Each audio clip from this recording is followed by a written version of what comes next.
We've had a lot of representation from candidates who are running for the U.S. House of Representatives, but now we're going to hear from a candidate for our U.S. Senate who's giving Governor Charlie Crist to run for his money as well. Very impressive. It's my pleasure to introduce the Honorable Marco Rubio, U.S. Senator.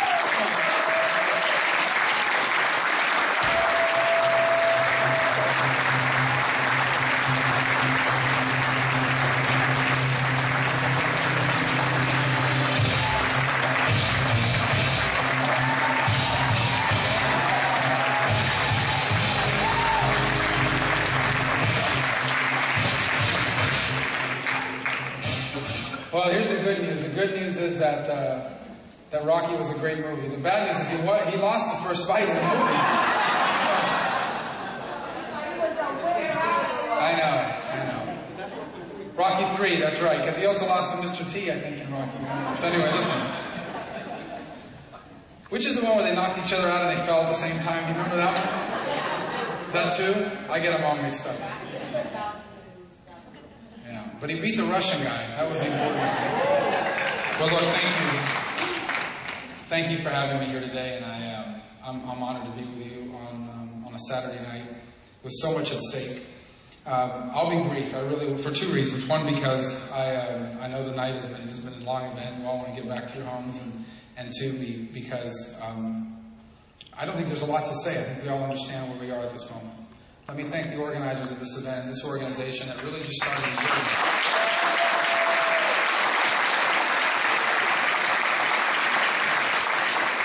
You've come a long way in a short period of time. You are part of a growing movement across America of everyday people, not professional politicians. In fact, this organization and so many of you in this audience are typical of what I'm telling people all over the state and when I get a chance all over the country. You know, there's this mystery surrounding what some term is the Tea Party movement, or whatever else they want to call it. The different words they use to describe this. I mean, I always tell them, look, this is what I find. You guys got it all wrong. They really don't get it. Especially the mainstream media really doesn't understand what's happening in America. In fact, not only the mainstream media, but our political leaders. There has never been a greater disconnect between the people of this country and the political class than there is right now. And I think that's reflected in the media coverage of what's happening in America. They don't understand it. I explain to them, you need to believe me. I tell them, these people I'm running, I've been in politics for 11 years. These are people I've never met before.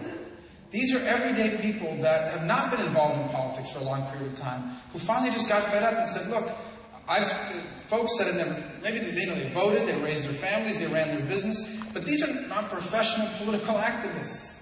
These are just everyday Americans that have reached a point where they can't stand by silently anymore. I think that reflects many of you in this room today.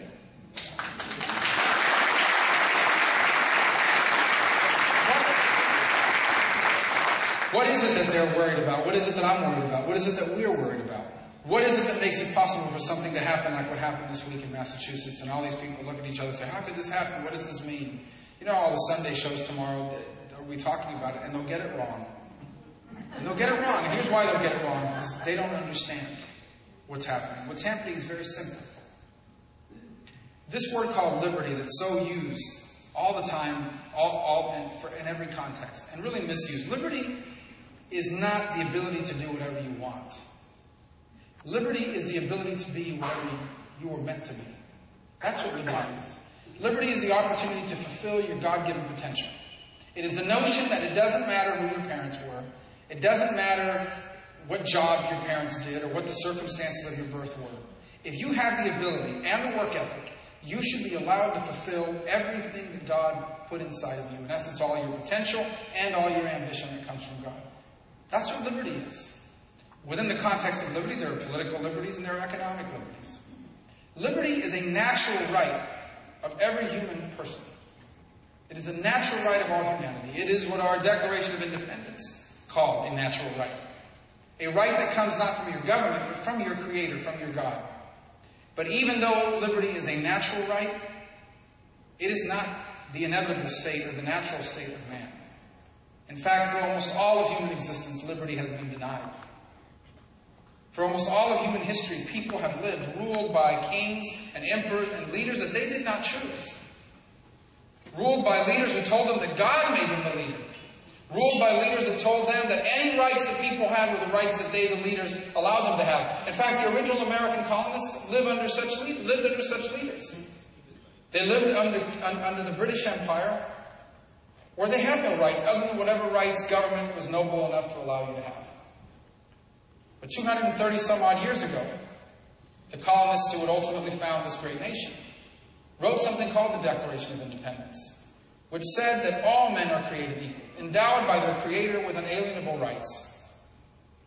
That document gave rise to a constitution. A constitution based on the notion that it didn't matter who you elected, all people were flawed.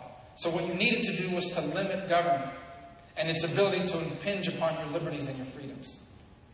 And for 230 some odd years, that constitution and that principle of limited government has resulted in the freest and most prosperous society in all of human history. It's called the United States of America. And not just the freest and most prosperous society, but also the most compassionate. No nation, no people, no society has done more good than the American nation has done. In fact, the American nation in 200 and some odd years has done more good than the Roman Empire did throughout its 1,000 some odd year existence. Ask Germany. Ask Japan about ask Haiti, as you just heard so in such a compelling way, about the compassion and greatness of America. And it's more than that. It has been the single consistent beacon of freedom and liberty all over the world. Imagine right now you are an oppressed person, living in an area of the world where you are told that you can only go so far in life because your parents only went so far in life.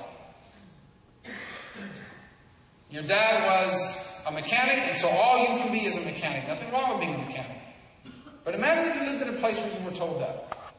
If you lived in a virtual economic caste system where who you could be and what you could do was limited by the society that you lived in. Before you were even born, how far you were going to go was already decided for you. Well, people live like that. But there's one place in the world they can look to and say, you know what, there's this one place where there are people just like me, with names like mine, who came from where I came from. And in that country, people just like me are accomplishing extraordinary things. You know what that nation is? It's our nation. It's the United States of America. It is the one place on earth where people all over the earth can look to and say, I know that liberty and freedom is possible because it exists in this one place and has for 230 some odd years. Well, now we have a choice to make. And the choice we have to make as the American people is, do we want to continue to be an exceptional society? Or are we prepared to become like everybody else? Because that's the choice we're being asked to make. All this debate about conservatives, liberals, Obama, Pelosi, all that stuff is noise. The choice before us is this. Are we prepared to become like everybody else? Because if we follow the policies that are being pursued now in Washington, that is exactly what will happen. The policies in Washington today are basically an embrace of things that have never worked anywhere in the world. They ask us to embrace the false promise and security of government. What they're basically telling us is, look, in the 21st century, all these things you want, they are not possible unless you agree to give up some of your liberties in exchange for security from government. I submit that you will have neither liberty nor security if we do that. And yet that's the choice before us. It's as simple as that. If we choose the road that they have us on today, the exceptionalism of our nation will be lost in this generation. That's why I believe, and I hope you do too, that our children and grandchildren are the single most important generation of Americans ever.